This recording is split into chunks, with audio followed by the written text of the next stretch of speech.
Este año se cumplen 34 años de la gesta protagonizada por los trabajadores de la Ford. La madrugada del 14 de julio de 1985 era fría, como se podía esperar, pero el clima en el kilómetro 35 de la Panamericana era otro. Dentro de la planta de la Ford, cerca de 1.500 trabajadores debatían qué hacer ante el cerco represivo. En la asamblea habían discutido que intentarían resistir el desalojo y se habían dispuesto en distintos puntos del predio, a pesar de que sus 160 hectáreas lo hacían inabarcable. Afuera, el operativo dispuesto por el gobierno de Alfonsín era impresionante. 2.500 efectivos armados, 200 patrulleros, carros de asalto, camiones grúas para levantar las alambradas, 3 helicópteros de combate con reflectores, policía motorizada y montada, perros y tanquetas. Los jefes del ejército antihuelgas decidieron entrar por la puerta 4. En el mismo momento, la asamblea de trabajadores que se realizaba en la puerta 2 mantenía la decisión de resistir. Minutos después, tras una breve resistencia y ante un escenario muy desigual, los delegados resolvieron concentrar a todos los trabajadores en puerta 2 para iniciar la negociación con el juez. La democracia del llamado nunca más había montado una escena que inevitablemente traía el recuerdo de lo que pasaba unos años antes, durante la dictadura, en las fábricas de la zona norte. Allí, donde los generales de Campo de Mayo eran amos y señores secundados por los gerentes de fábricas. Era la última escena de una ocupación que había durado 18 días, incluyendo la puesta en producción de la gigantesca planta.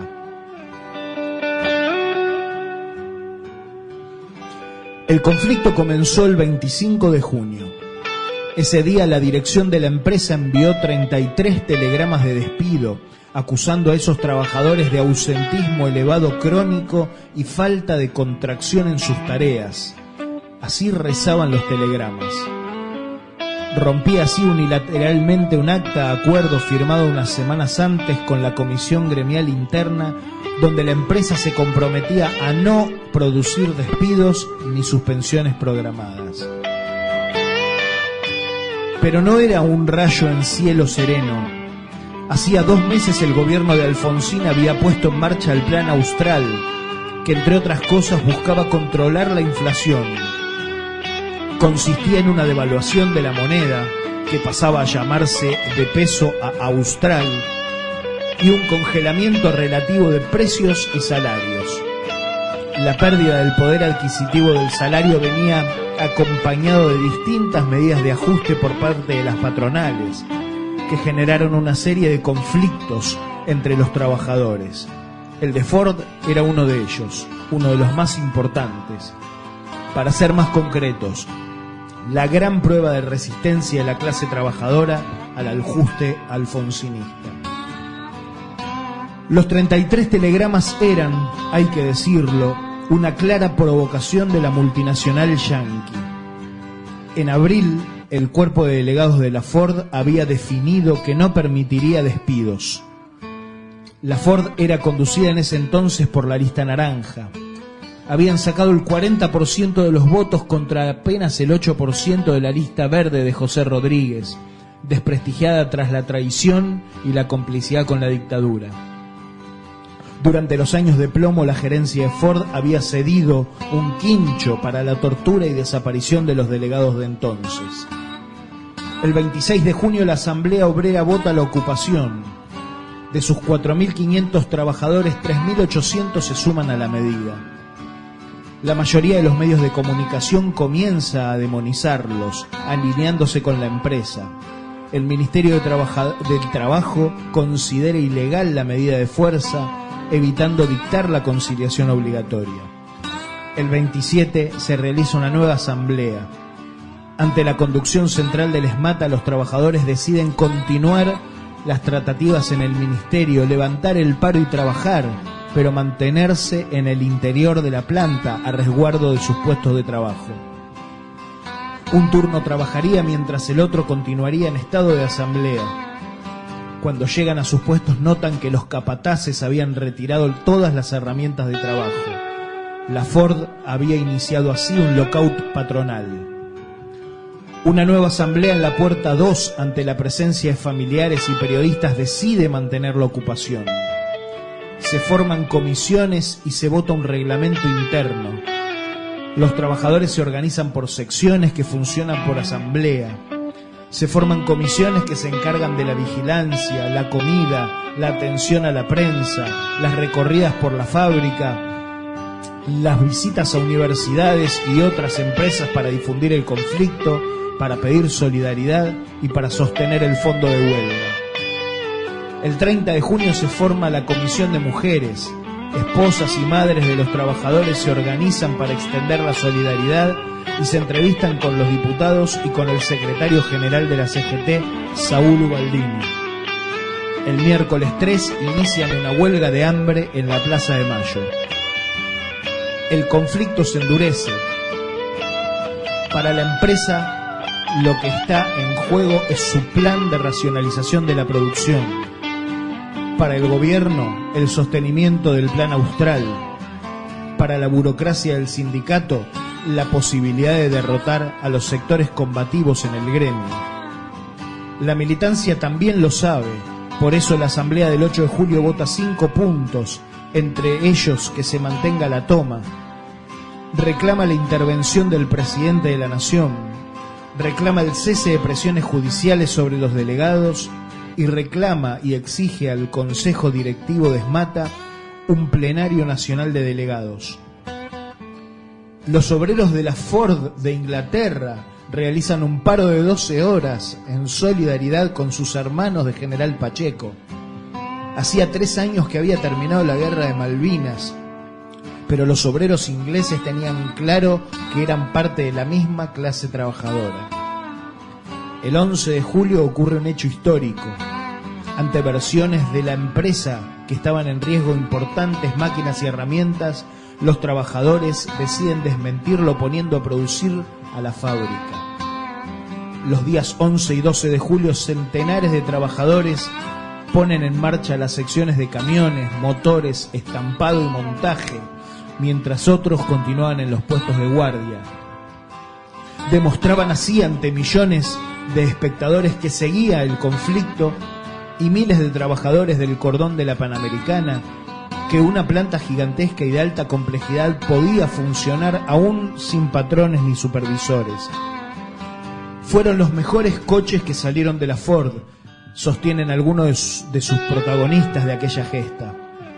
Otros contaban a los medios por qué el control obrero de la producción era más seguro y organizado. La respuesta no se hizo esperar. El ESMATA no había hecho nada por los despidos en Deutz, en Massey Ferguson ni en el Detalle, ni haría nada para los conflictos que siguieron en Renault y Mercedes-Benz. Para la empresa se trataba de nuevas violaciones al derecho a la propiedad y exigía una urgente y violenta intervención estatal. Para Alfonsín no existía ningún país en el mundo bajo cualquier sistema político que tolerase este tipo de ocupación. Tenemos que actuar de acuerdo con la ley, afirmaba el entonces presidente. Emblema de la complicidad patronal con el golpe militar.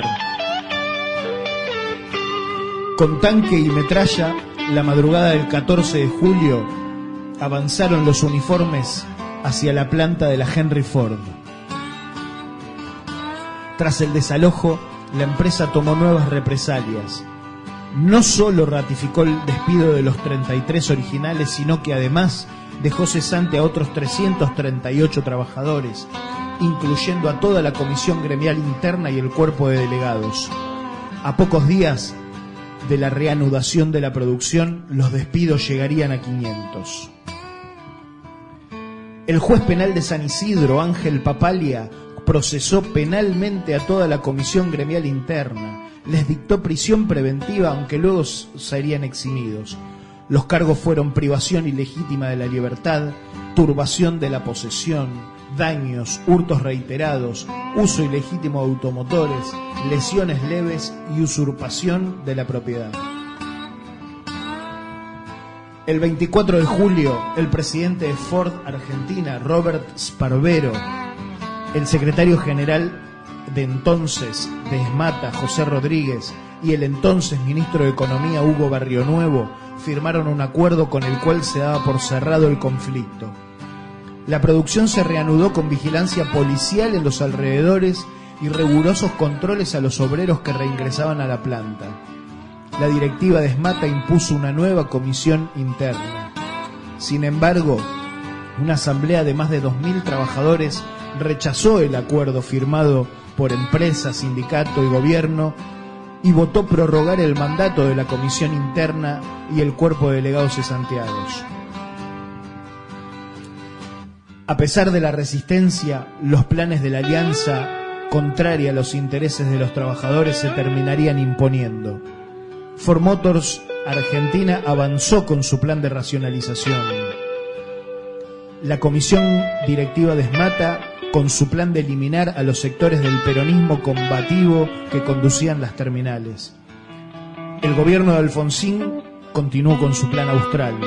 Los salarios iniciaron un proceso de caída inversamente proporcional al aumento de la explotación de los trabajadores que quedaron en la planta. Lamentablemente, la estrategia que articularon los combativos trabajadores de Ford no logró doblegar a los poderosos enemigos que enfrentó. La ocupación, puesta en producción y desalojo de la Ford será una página importantísima en la historia de lucha de los trabajadores de esta patria. Los trabajadores, en defensa de sus compañeros, habían desafiado durante casi 3 semanas a uno de los emblemas del capitalismo mundial. Eran parte de una tradición. 10 años antes, también en julio pero de 1975, los obreros de Ford y su cuerpo de delegados habían iniciado una marcha desde ese kilómetro 35 de la Panamericana al que se fueron plegando trabajadores de otras empresas. Eran la jornada de junio y julio de 1975, las huelgas generales contra el gobierno de Isabel y su plan Rodrigo. Porque hay quienes están convencidos que es necesario retomar aquellas gestas, sacando lecciones de los golpes recibidos, convencidos de que hay que poner en pie una fuerza social y política que permita recuperar los sindicatos y vencer a esta clase política entreguista que nos sigue gobernando desde aquellos años, cambiando solo su denominación, pero dando continuidad a sus políticas de entrega.